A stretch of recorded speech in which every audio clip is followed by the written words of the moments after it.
I also had a fairly successful tweet about morality. I showed that tweet to my stepfather and he made a "what on earth did he say" face. I stumbled across this meme. I was like, you don't need religion to have morals, and it makes the Christians mad. I'm like, yeah, you can have morals without being religious. You just can't have good morals. Like, you can't have objective morality unless you are religious. Like, it simply doesn't make sense. I don't blame him. I want a rice cooker. we have a super fancy. Also, Desmo, you should probably mark this down in the video so so code doesn't beat us with a whip again. Like, you can't say, oh, we came from nothing, we made nothing, and life is just random events, and be like, oh, this thing is bad actually. Like, objectively. It feels useless most of the time arguing with atheists about morals. Everything they think is right or wrong is based on feelings. Yeah, most of their moral principles have been directly plagiarized from thousands of years of Christian theology that built the countries they live in today. People take for granted that they live in societies with relatively good moral systems because they have never even seen like some of the crap holes that exist on this planet. Like, if they actually went to one of these godless, middle of nowhere societies, they will see very quickly the difference that Christianity makes in a society when it's built off of Christian morals and when it's not. If you actually go to some of these countries, you will see super quick just how much of a difference it makes. All right, I'm gonna make a Twitter account. Pray for me. Not advised. Don't do Twitter, kids. Don't do Twitter. You can get your Twitter feed from me, okay, guys? And then there's this guy. I was like, there's no such thing as objective morality, which I'm like, okay. If you're an atheist, that makes sense.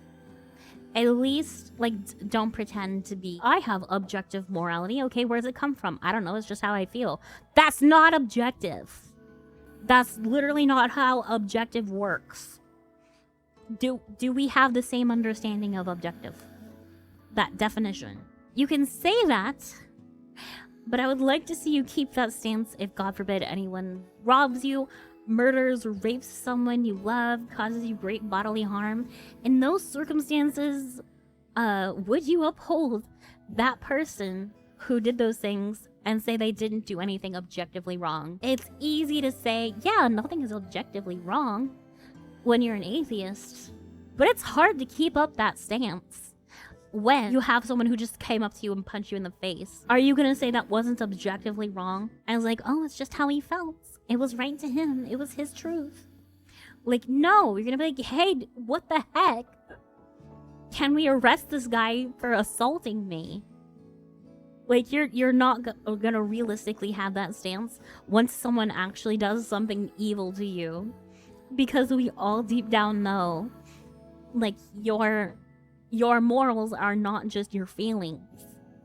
They don't come from just how you feel. What's the reaction of an objective morality doesn't exist, or when you cut in front of him in a line? Yeah. It's like the argument with nihilists. If you are so dead set about not existing, being better than existing, then why aren't you dead yet?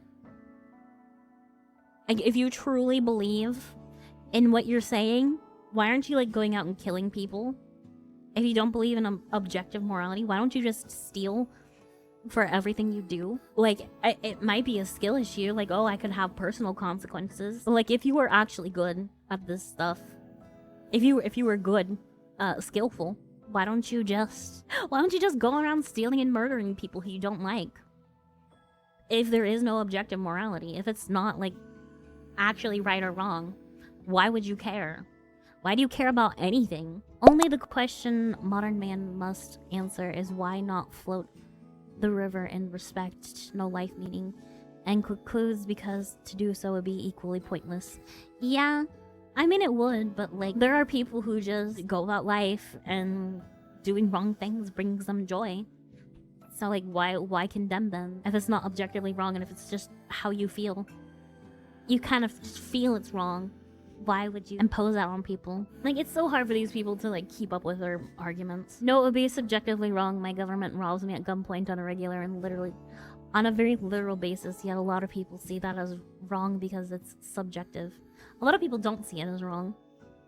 If you actually think morality is objective, then by the very definition of the word, you should be able to prove it regardless of how I feel about it. Yeah, read the Bible. That's my proof. Read the freaking Bible. Child rape and torture is objectively morally wrong. Go to the Middle East, you'll find that isn't the case. It can still be wrong even if people do it. Yeah, it may be accepted by some people, but everyone knows it's wrong.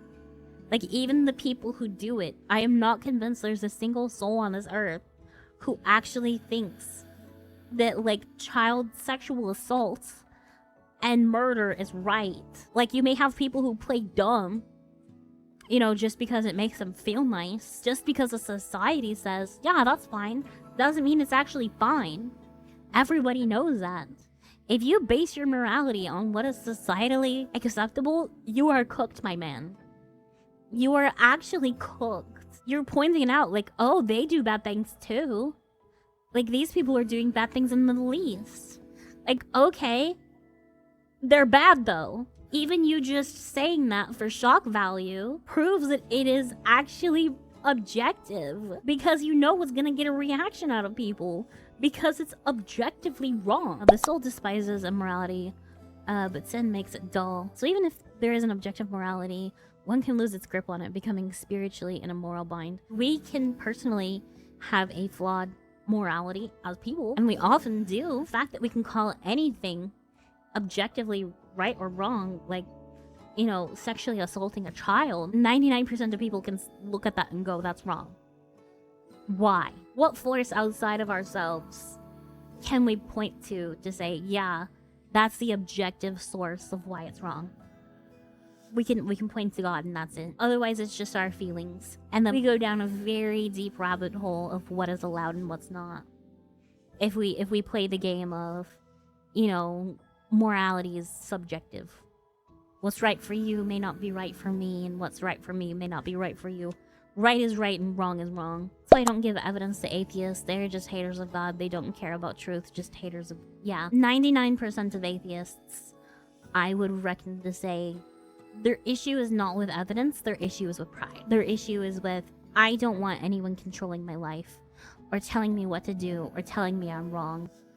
I don't want anyone to have the authority over my life to say that I'm doing something wrong. And a lot of the time, it's based on solely sexuality. They want to be able to sleep with whoever they want to sleep with. They want to have as many partners as they want. They don't want to marry anybody. They want to be able to have as much sex as they want all the time with anybody. That and stuff like drugs. They don't want to quit their drinking. They don't want to quit weed. They don't want to quit whatever substance they're using. Like, it's just pure pride and just chasing the highs of life. And it's nothing more than that 90% of the time. As a person who was an atheist, I can tell you that they don't want God as a judge. If God said just do whatever you want, they'd be all for God. But they don't. God isn't like that, and they know it, and that's exactly why they hate him. It's kind of the father figure thing of, you can't tell me what to do, Dad. I'm an angsty teenager, and even though you're giving me solid advice that's gonna protect me and giving me rules that are gonna serve me and do me well, I want to do what I want to do. Therefore, you can go away, screw off.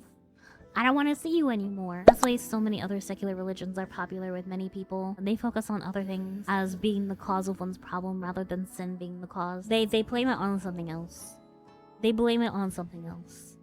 And they also, you know... You get 72 virgins whenever you die, and you can have 15 wives, and also you can become your own god, and also you are your own god. We can do things for you. You want spells and incantations to help your love life? Well, here they are. Just tap into these demonic powers, and we'll give you everything you want, whether it's good for you or not. Who wants to deal with that many wives? Not me. There's only room for one woman in my life, and it's me, and I have to put up with her all the time. I'm not vibing with her already. Person asked, what about religion makes morality objective? I said, because we can point to a source for our morals that is outside of ourselves and our feelings and does not change. What about atheism can produce an objective moral basis? And their reply was just, okay, but what about that source makes the morality of that source objective? Like, do you understand this definition of objective? Like, he is the source of all good. He is the objective measurement of good. If you believe in the God of the Bible, explain how it's objective. It comes from an outside source, doesn't make it morally objective. Explain how God's morality is objective. He is morality. He wrote the law. He is the law. Assuming God is real, which is unprovable and thus inherently not based on facts. I can't stand when people go like, you can't prove that God physically exists. Number one, Jesus and all the artifacts that exist around him, like the Shroud of Turin. Number two, if you are trying to prove that God the Father exists, you're really not going to be able to outside of religious experiences. You really are not going to be able to. If you are looking for evidence of something that exists outside of time and space, inside of time and space, you are doing yourself a disservice. There is so much evidence inside of time and space for God's effect on this universe, but we cannot physically prove he exists just by the nature of how he exists. God already shows evidence to us every day. The fact that you're taking a breath right now is a miracle. The fact that you're breathing, the fact that you're here, the odds of that are so astronomically small. The fact that our planet can sustain life, the fact that our planet came to be is astronomically low. You would have to win the lottery millions of times in a row, if not more, to have the same luck. Like, that at least proves that there is some kind of intelligent life outside of us. Like, it's so astronomically small.